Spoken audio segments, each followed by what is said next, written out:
What up, everybody? It's your boy Big Troy, and we here with another action figure review. We got another one. We got the Blanka for the Street Fighter 2 Ultra, the final Challenger series. And guess what, y'all? We are almost done. We just need a few more, which are probably going to come out this year. We got Ryu, no E Honda. We got Blanka, Gaio, no T-Hawk. We got Fei Long. We haven't gotten Balrog yet. We got Sagat. Akuma's coming. We got Ken, Chun-Li, no Zangief yet. Dalsum, Cammy, DJ, Vega, and Bison. And then, this is honestly the first time I noticed this question mark character right here. I don't know why I thought it was random, like a video game, but obviously that's not like a random looking character. Somebody specific. If you know who it is, drop it in the comments. But anyway, today we got Blanka. So it's one of the larger action figures in this line. Well, at least as far as packaging. I know him and Sagat, they came in a bigger box. But as you can see through the window, we got the action figure. Swap out head. We got some hands. And then we have his special effect.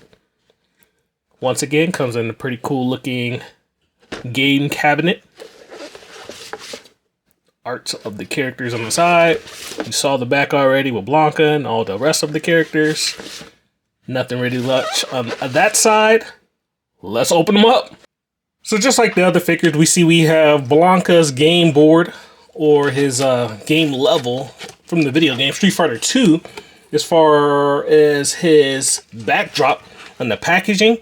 Man, I'm so mad with this one. You see this right here? I do appreciate how secure this thing was in the box, but goodness, man, that killed me. That little scratch or crack right there, rip. I was able to get everybody else out for the most part without compromising the backdrop, but that hurts. I should have been more patient. That's on me, but that's pretty cool. I'm collecting all of them. And there is Blanka outside of the packaging. Just like the video game, detail is awesome. He is a beefy character, just bulky. Bulky as far as what I mean saying beefy. He's not really tall or like extra wide or anything.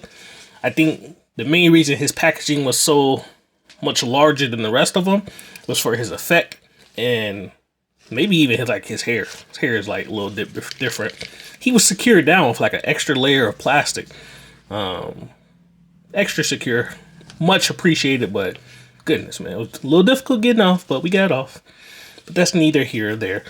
Like I said, detail just like the video game.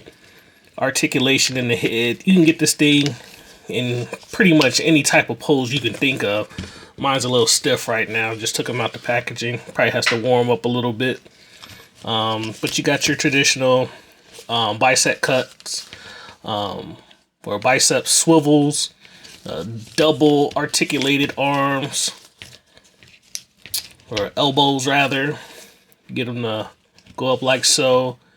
You have articulated wrists, so you can bend those in and out as you see fit. You have an ab crunch right there in between the hair on his stomach area.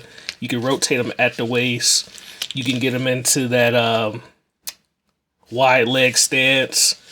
You also have a cut underneath his shorts, which is pretty cool because you can hide it. It's not an obvious line, but it does articulate there. He has double jointed knees, so you can get those ratchet up. Can kick himself in the butt. And then you have articulated ankles as well. Nice cool little detail is the shackles on his legs. They are free flowing, so as you move those just kind of slide up and down ever so slightly. They do bump into the back of his calf, so they're not really gonna fall off unless you like pop off his feet. So that's cool. Looking at more of the detail, let's see if we can get a closer look. See if I get the camera go up just a little bit. There we go.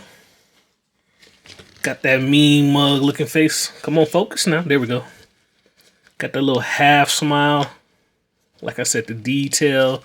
The hair is like a soft plastic. It's not ultra soft to the point where it feels like it's necessarily going to break off, but you can kind of maneuver it. As you see, I can get him looking in all directions, even swap his head around like that. And you can see the hair just pops over his shoulder.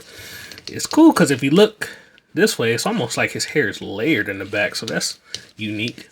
They should have made like Sonic characters like that. Anyway, and then you can just see the detail throughout the character. The paint is on point. It has a little bit of a shadowing to show depth to his chest muscles. Got the butterfly joint for the shoulders and the back. More shadowing to show his muscle definition. Got the little detail in his hair on his forearms. Hair in his chest. It does not line up if you articulate him or rotate him at his ab crunch. But if you rotate him at the waist, it does move with that. So just be mindful of that. Got the shadowing in his shorts. See a little hair on his shins. Detail in his toenails. Details in his fists or fingernails as well, but we'll get to that. Matter of fact, we'll get to it right now. We'll swap it out. And as you can see, he comes with, on the figure, he comes with 2 closed fists, and then he has 2 open, like grasping looking hands. And that's what I was going to show. It's like the detail on the hands as far as the fingernails ever so slightly sticking off or protruding from the finger. That's pretty cool. Everything isn't flat. Then you can pop. Let's pop them both on. Be careful popping them off. Don't break that peg. And there he goes. So you have duplicate hands as far as fists, and then like that open, grasping hands with Blanka. And then we can also take a look at the swap of the head. This one, more intense. You see, he's ready for action. Got that open, yelling, fierce look. That's cool, so we can actually compare it to the other one. So this one's kind of mild-tempered. That one, all about business on the left. And got the same type of hair. Let's see if we compare it to this one. Actually, it kind of frays out a little bit more. I could be making it up, but no, see, like this one kind of lays flat on the right, calm look, and the one on the left kind of frays up. So that's pretty cool. All right, and then lastly, he comes with, if you know his special, like that lightning effect, or the shocking effect rather, whatever you want to call it, where, here, let me fix it so you can actually see it. Let's lower the camera down a little bit. Get that ground level, there you go. So Blanka goes into that little semi-ball. Let's see if I can duplicate it right now. I think when he does that, it's more of a fist. They're like an open grabbing hand. So let's swap out for the closed fist. Pop those on. Pop the left one on. There we go. All right, so then it's like he's in a crouching position. I am not going to get this right. I'm doing it with no reference. As much as I played that game growing up, I would think I would have, you would think I would have some type of reference to it, but I do not. Or not reference, but like memory of exactly how it looked. I just know he was in some trouble if he was anywhere near him. So let's see. Let's try to simulate it actually engulfing him. So let's slide that a little bit. This is horrible. This is horrible, I know, but let's see. Let's see what I can do. This don't look good at all. This don't look good at all, folks. But yeah, that's how that effect would look. It would look something like that. Maybe if I do some toy photography with this character, I can get that a little bit better. Matter of fact, I can get a little bit better because we're going to take our time if we're going to photograph Blanka because we're going to do it right. All right, let's see. Hold on. Let's see if I can get him to stand if I just do it like that. Oh, that's pretty cool right there. What you think? So overall, another win for Jada Toys Street Fighter 2 line. We got a few more to go. Let me know your thoughts. Let me know if you're getting all of them or which ones did you just grab out of the whole line. I would love to hear your thoughts. But until then, you all be safe. Peace.